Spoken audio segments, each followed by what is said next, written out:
Hello everyone, welcome back to Pharma Knowledge with Pushpraj. Today हम discuss करने वाले हैं फार्माकोलॉजी के बारे में। आखिर फार्माकोलॉजी होता क्या है, फार्माकोलॉजी में हमें पढ़ना क्या है, फार्माकोलॉजी पढ़ने के लिए हमें कौन कौन सी बुक्स की हेल्प लेनी चाहिए, ये सब चीज़ों के बारे में आज हम इस वीडियो में डिस्कस करने वाले हैं। उससे पहले मैं खुद को इंट्रोड्यूस कर देता हूँ। मेरा नाम है पुष्पराज और आप देख रहे हैं pharma knowledge with Pushpraj. I am also है फार्मा स्टूडेंट, बट मैं आज बताने वाला हूँ फार्माकोलॉजी के बारे में, बेसिक टू एडवांस। सबसे पहले हम डिस्कस कर लेते हैं फार्माकोलॉजी मतलब होता क्या है। फार्माकोलॉजी जो वर्ड है वो दो वर्ड से मिलकर बना हुआ है, फार्माकोन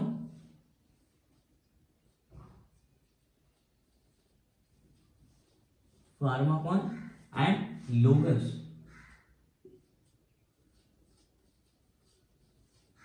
What do you mean by pharmacon and what do you mean by logos? Pharmacon मतलब होता है ड्रग एंड logos मतलब होता है to study.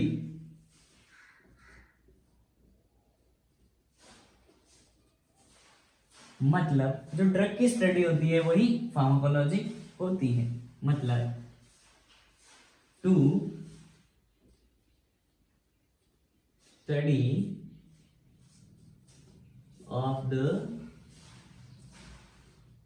drug is known as pharmacology।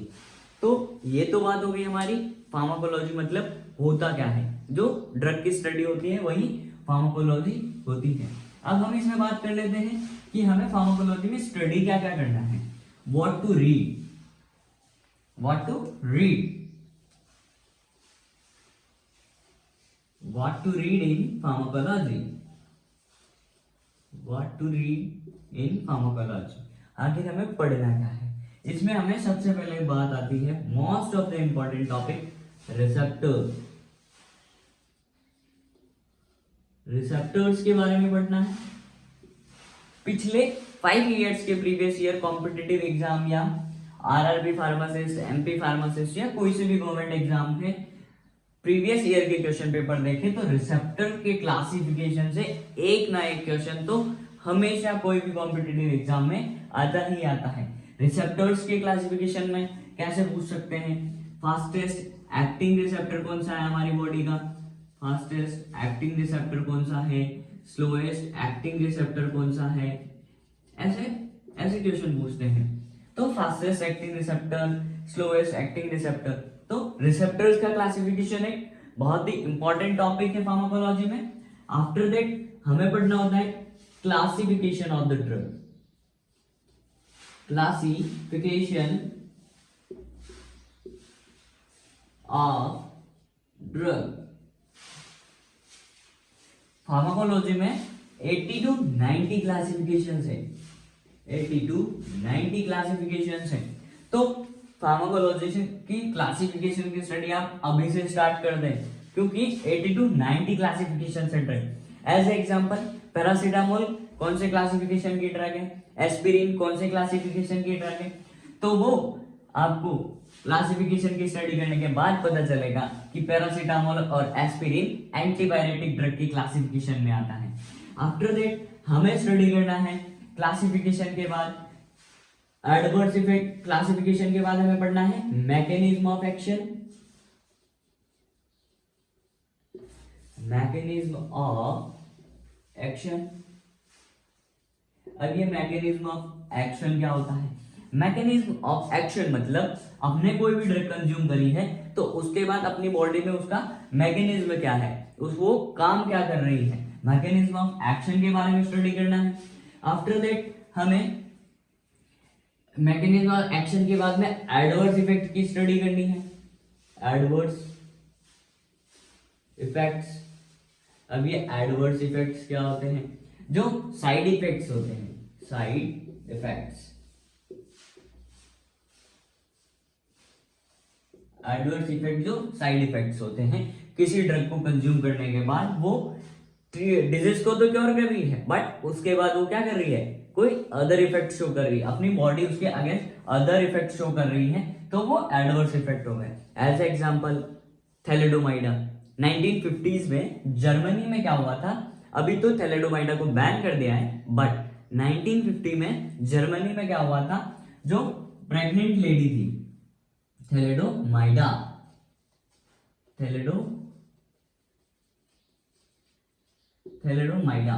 ये जो ड्रग है ये अभी बैन हो चुकी है, बट 1950 में जर्मनी में क्या हुआ था, जो प्रेग्नेंट लेडी थी उनमें ये ड्रग नोजिया और वॉमिटिंग को ट्रीट करने के लिए दी थी, बट उन्होंने आफ्टर प्रेगनेंसी क्या हुआ, जो बेबी बर्थ हुए थे उनमें ना तो हाथ थे और ना ही पैर थे, तो ये हो गया adverse effect. After that adverse effect के बाद में हमें स्टडी करना है रैशनल कॉम्बिनेशंस।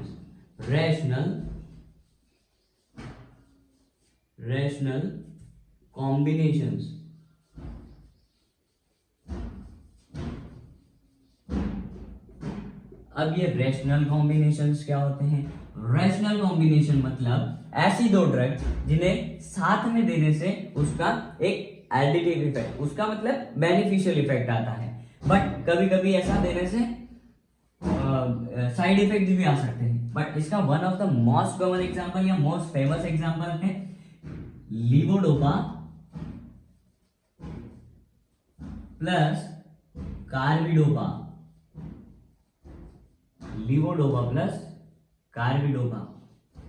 लीवोडोपा जो है वो पार्किंसन की प्रॉब्लम में यूज होती है, पार्किंसन की डिजीज में यूज होती है, बट जब तक हम लीवोडोपा के साथ में कार्बिडोपा को कंज्यूम नहीं करेंगे तब तक लीवोडोपा का इफेक्ट शो हमें नहीं होगा।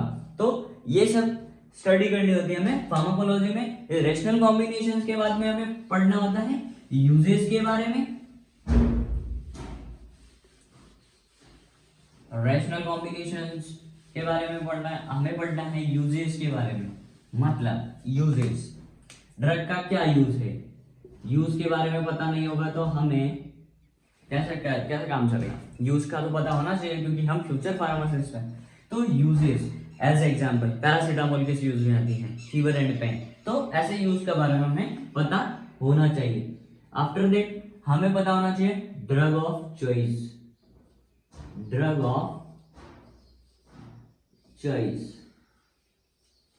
मतलब कौन से डिजीज में कौन से ड्रग को हमें लेना चाहिए। तो ये हो गया हमारा ड्रग ऑफ चॉइस। इसकी भी स्टडी हमें फार्माकोलॉजी में करनी है। ड्रग ऑफ चॉइस के बाद में आता है स्पेसिफिक ड्रग इंटरेक्शन।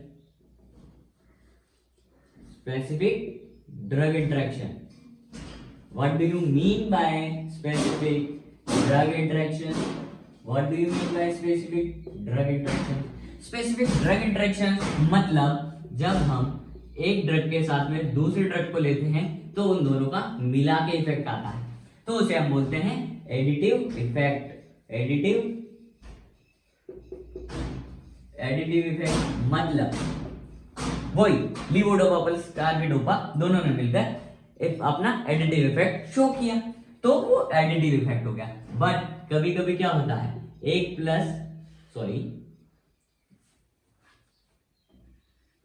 कभी कभी क्या होता है एक प्लस एक मिलके थोड़ा ज्यादा इफेक्ट दे देता है अपनी ड्रग, तो वो होती है सुप्रा एडिटिव इफेक्ट, वो आता है सुप्रा एडिटिव इफेक्ट। इसके बाद में स्पेसिफिक ड्रग इंटरेक्शन के बाद में हमें स्टडी करना है last Contra indications. What do you mean by contraindications? So, contraindications मतलब ऐसे कंडीशन में हमें वो चीज प्रेफर नहीं करनी है। कॉन्ट्राइंडिकेशन मतलब एज एग्जांपल फेनिटोइन जो कि क्या है, ये ड्रग जो है वो प्रेगनेंसी में कॉन्ट्राइंडिकेटेड है। प्रेगनेंसी में क्या है, कॉन्ट्राइंडिकेटेड है।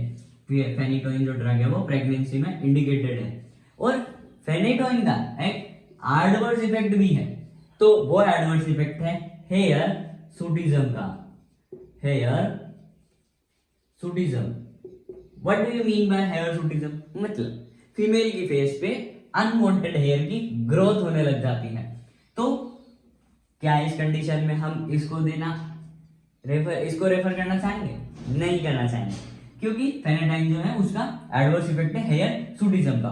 तो इन सब चीजों के बारे में हमें फार्माकोलॉजी में पढ़ना है। कौन कौन सी चीजें हैं? Receptor, classification of the drug, mechanism of action, uses, drug of choice, specific drug interaction, contraindications and drug uses, specific mechanism of the action. इन सारी चीजों का हमें फार्माकोलॉजी में स्टडी करना होता है। अब इतनी सारी चीजें पढ़ने के लिए हमें कोई बुक्स तो रेफर करनी चाहिए।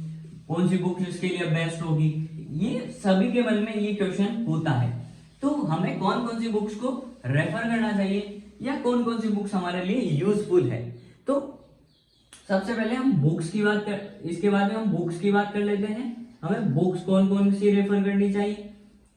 तो अगर हमें 80 to 90 क्लासिफिकेशन की स्टडी करनी है, क्लासिफिकेशन की अगर स्टडी करनी है, क्लासिफिकेशन, तो हमें केडी त्रिपाठी को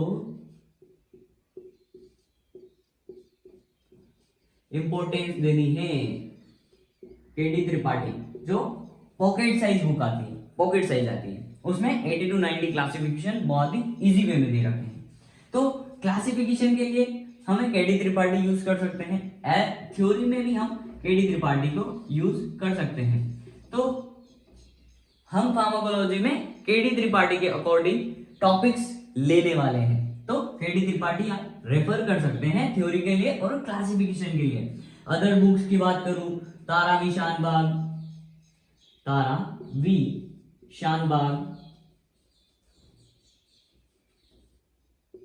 गुडमैन एंड गिलमैन।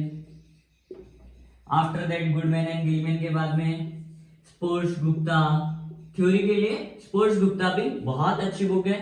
स्पर्श गुप्ता, रैंगेंडेल एटसेट्रा एटसेट्रा, बहुत सारी बुक्स है। बट हमें refer KD Tripathi, Goodman Gillman and स्पर्श गुप्ता, तारा वी शानबाग भी हम कर सकते हैं। बट अगर हमें स्पर्श गुप्ता में पढ़ना है तो हमें डायरेक्ट क्वेश्चन आते हैं स्पर्श गुप्ता से, छोटी छोटी लाइंस में नोट करके दिए हुए हैं स्पर्श गुप्ता में।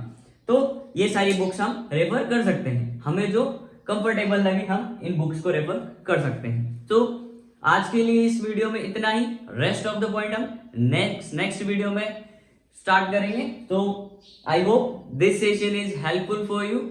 Don't forget to like, share and subscribe and stay happy, stay healthy. तब